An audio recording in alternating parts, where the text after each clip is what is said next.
Movie शुरू होती है। हम देखते हैं कि फ्यूचर में आकुमाकु नाम का एक न्यूक्लियर प्लांट में अचानक किसी रिएक्शन की वजह से आग लग जाती है। जल्द ही पहरेदार आग बुझाने के लिए भेजे जाते हैं। दो इंजीनियर इस भयानक विस्फोट को रोकने की कोशिश कर रहे हैं, लेकिन वो समझ नहीं पा रहे हैं कि बटन कौन सा दबाना है, नीला या पीला। उन्हें बटनों के नीचे लिखे निर्देशों की भाषा नहीं पता है। तभी अचानक एक आदमी जिसका नाम ली है उनके दरवाजे के सामने आता है और इंजीनियरों को नीला बटन दबाने से रोकता है और कहता है कि वो न्यूक्लियर से आया है और नीला बटन दबाने से ये फैक्ट्री उड़ सकती है। लेकिन इंजीनियर कुछ भी समझ नहीं पाते। ली अपने साथ एक ट्रांसलेटर लाया है, लेकिन वो किसी और भाषा का ट्रांसलेटर है। इसके बाद ली कई बार गायब होता है और वापस भी आता है और अंत में इंजीनियर उसकी बात मानने के लिए राजी हो जाते हैं। लेकिन उसी समय टाइम पेट्रोल के दो आदमी आते हैं और उन्हें देखकर ली गायब हो जाता है और वो दोनों इंजीनियर से कहते हैं कि उन्हें केवल नीला बटन ही दबाना चाहिए। अब टाइम पेट्रोल के जाने के बाद इंजीनियर नीला बटन दबाते हैं और सब कुछ शांत हो जाता है। उन्हें लगता है सब कुछ ठीक हो गया है, कर दिया कमाल। लेकिन फिर अचानक पूरे न्यूक्लियर प्लांट में एक जबरदस्त विस्फोट होता है।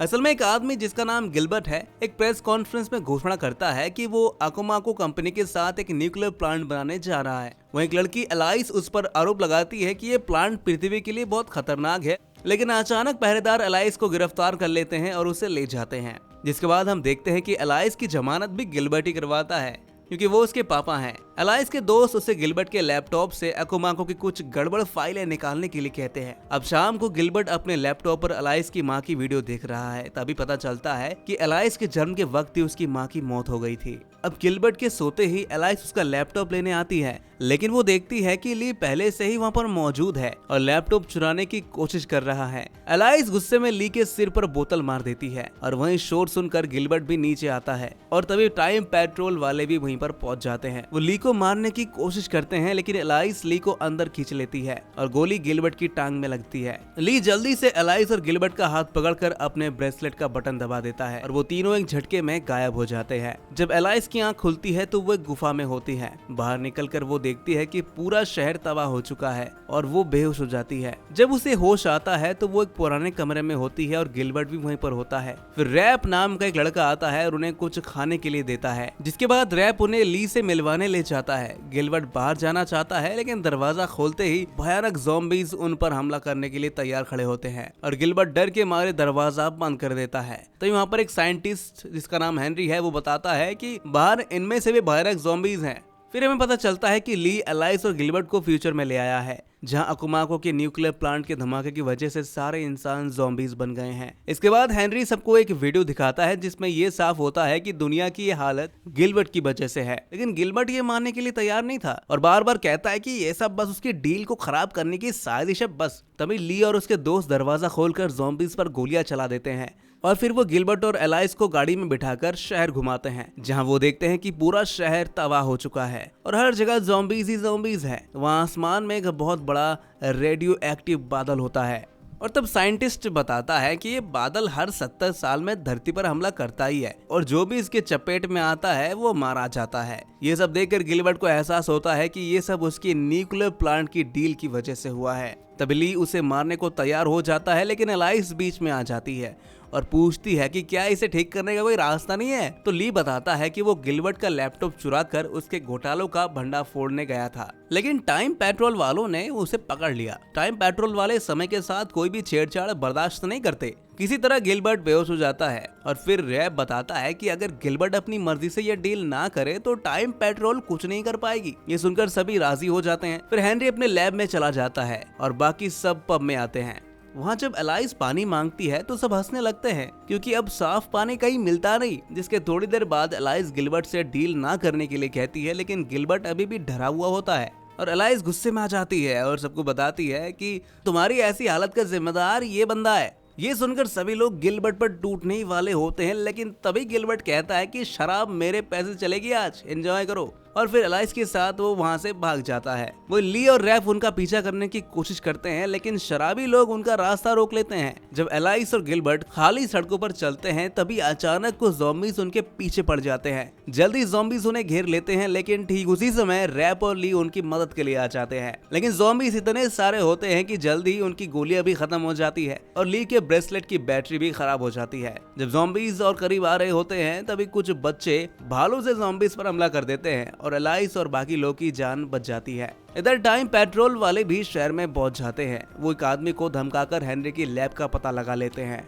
जैसे ही वो लैब के पास पहुंचते हैं, हेनरी को खतरा महसूस होता है और वो लैब में बम लगा देता है और फिर खुद वहां से भाग निकलता है, जिससे लैब में जबरदस्त धमाका होता है। वहीं जब सब खाना खा रहे होते हैं तभी हेनरी टेलीपोर्ट होकर उनके टेबल पर आ गिरता है। वो बताता है कि दुश्मन आने वाले हैं, लेकिन तब तक बहुत देर हो चुकी होती है। टाइम पेट्रोल वाले वहां पर आ जाते हैं और बच्चे पत्थर मारकर उन पर हमला करते हैं। ऑफिसर ग्रेनेड फेंकता है तो हेनरी बच्चों को बचाने के लिए अपनी जान दे देता है। तब पता चलता है कि हेनरी असल में एक रोबोट होता है और फिर ली गुस्से में गिलबर्ट को मारने को तैयार हो जाता है, लेकिन तभी टाइम पेट्रोल वाले ली को पकड़ लेते हैं। रैप उसे बचाने की कोशिश करता है लेकिन वो भी पकड़ा जाता है और उसके बाद सभी बच्चे हाथ खड़े कर देते हैं। वहीं ऑफिसर लुइस कहता है कि वो बच्चों को कुछ नहीं करेंगे क्योंकि बच्चों का युद्ध में कोई काम नहीं है। टाइम पेट्रोल सिर्फ समय से छेड़छाड़ करने वालों को सजा देता है, इसलिए वो ली, रैप, एलाइस और गिलबर्ट को अपने साथ ले जाते हैं। अब टाइम पेट्रोल के हेडक्वार्टर्स में चीफ कॉन्स्टेंस एलाइस से बात करती है। एलाइस का मानना है कि ली जो भी कर रहा है वो सही है। इसके बाद कॉन्स्टेंस फ्यूचर के एलाइस को बुलाती है। बड़ी एलाइस छोटी एलाइस को समझाती है कि इतिहास बदलना गलत है, क्योंकि गिलबर्ट की वजह से ही एलाइस को इतनी अच्छी जिंदगी मिलती है, इसलिए उसे समय के साथ खिलवाड़ नहीं करना चाहिए। एलाइस को सलाह दी जाती है कि वो गिलबर्ट के साथ ज्यादा समय बिताए, क्योंकि उसकी माँ की मौत के बाद से वो अकेला महसूस करता है और शराब पीता है। फिर एलाइस और गिलबर्ट को उनके समय में वापस भेज दिया जाता है। वहीं ली और रैप को कॉन्स्टेंस के सामने लाया जाता है। उन्होंने कई जिंदगियां बर्बाद की होती हैं। तो ली कहता है कि उसने तो हजारों लोगों की जान बचाई है, लेकिन टाइम पेट्रोल को इसका पता ही नहीं है, क्योंकि जब कोई समय बदलता है तो सबकी याददाश्त मिट जाती है। कॉन्स्टेंस उन्हें होल नाम की एक जेल में बंद कर देती है, जहां समय रुक जाता है। गिलबर्ट गाड़ी में बैठकर उस मीटिंग में जा रहा होता है जहां वो डील पर साइन करने वाला है। तब रास्ते में ड्राइवर एलाइस के बारे में बात करने लगता है और गिलबर्ट का मन बदल जाता है और फिर वो घर वापस आता है और एलाइस के साथ पूरा दिन बिताता है। वहीं फ्यूचर में टाइम पेट्रोल को समय में बदलाव का पता चल जाता है, तो ली कहता है कि ये बदलाव गिलबर्ट ने अपनी मर्जी से किया है, इसलिए टाइम पेट्रोल कुछ नहीं कर सकती। लेकिन कॉन्स्टेंस कानून तोड़कर अपने आदमियों को हुक्म देती है कि वो जबरदस्ती गिलबर्ट से डील साइन करवाए और अगर जरूरत पड़े तो एलाइस को भी मार डाले। लुइस इस प्लान के खिलाफ होती है, इसलिए कॉन्स्टेंस मैटियो और विक्टर को ये काम सौंपती है। अब हम देखते हैं कि शहर पर रेडियो एक्टिव बादल का हमला शुरू हो जाता है और कई लोगों की जान जा चुकी होती है। वहीं छिपने की जगह पर पता चलता है कि हेनरी भी जिंदा है और अपने पुर्जों को जोड़कर सबकी मदद करना चाहता है, लेकिन उसका ब्रेसलेट काम नहीं कर रहा और नई टाइम मशीन बनाने का समय नहीं है। अब सब अंत का इंतजार कर रहे हैं। वहीं दूसरी तरफ विक्टर और मैटियो गिलबर्ट के घर में घुस जाते हैं और एलाइस पर बंदूक तान देते हैं। वो गिलबर्ट को जबरदस्ती डील साइन करने के लिए कहते हैं और मजबूरन गिलबर्ट मान भी जाता है। फिर मैटियो उसे गाड़ी में बैठाकर ले जाता है। वहीं लुइस कॉन्स्टेंस के असिस्टेंट के साथ ली और रैप को होल में डालने जाती है। वो चालाकी से असिस्टेंट को नीचे धकेल देती है और ली रैप को आजाद कर देती है और फिर वो उन्हें नई ब्रेसलेट देती है और कॉन्स्टेंस के पास जाकर कहती है कि काम पूरा हो गया है। कॉन्स्टेंस अपने असिस्टेंट के बारे में पूछती है, तभी ली और रैप भाग जाते हैं। अब लुइस कॉन्स्टेंस पर गोली चलाती है, लेकिन कॉन्स्टेंस बच जाती है और दोनों में लड़ाई शुरू हो जाती है। इधर गिलबर्ट की गाड़ी में अचानक ली आ गिरता है और मैटियो ली को पकड़ लेता है और फिर ली ब्रेसलेट का बटन दबा देता है, जिससे दोनों टेलीपोर्ट होकर पहले विश्व युद्ध में पहुंच जाते हैं। वहाँ वो देखते कि चारों तरफ गोलीबारी हो रही है और मैटियो ली का पीछा कर रहा है। तभी ली फिर से टेलीपोर्ट होने की कोशिश करता है, लेकिन एक फौज से टकरा जाता है और उसका ब्रेसलेट खराब हो जाता है। तो ली सोचता है कि शायद ये ब्रेसलेट चाइना में बना होगा और इतनी जल्दी खराब कोई चीज होता है क्या। वो ली और मैटियो के बीच भयंकर लड़ाई होती है। तभी आसमान से एरोप्लेन बम गिराना शुरू कर देता है और दूसरी तरफ रैप टेलीपोर्ट होकर एलाइस और विक्टर के सामने आ जाता है।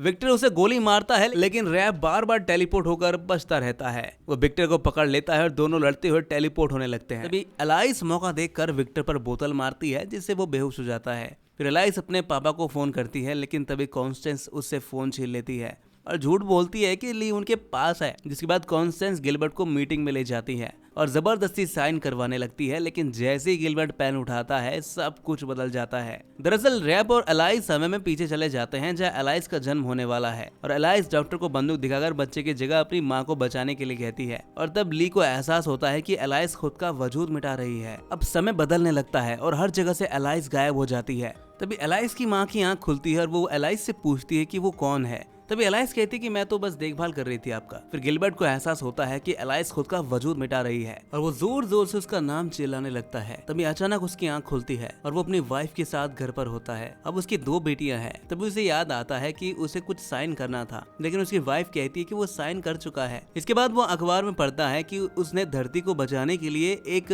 इको फ्रेंडली प्रोजेक्ट शुरू किया था। वही फ्यूचर में ली को एहसास होता है कि रेडियो एक्टिव बादल कभी था ही नहीं और अब सुरक्षित है सब कुछ। और फिर सब लोग पब में जश्न मनाते हैं। वही एलाइस भी होती है और फिर हमें पता चलता है कि एलाइस ने एक टाइम पैराडॉक्स बना दिया है और उसने अपने ही जन्म को रोक दिया है। लेकिन अगर वो पैदा ही नहीं हुई है तो उसका जन्म कौन रोकेगा? इसलिए वो समय में ना होकर वहीं मौजूद है। और इसी के साथ ये मूवी यहीं पर खत्म हो जाती है। तो दोस्तों, कैसी लगी आपको ये कहानी कमेंट में जरूर बताइएगा और ऐसी मूवी एक्सप्लेनेशन देखने के लिए हमारे इस चैनल को सब्सक्राइब जरूर कर लीजिएगा।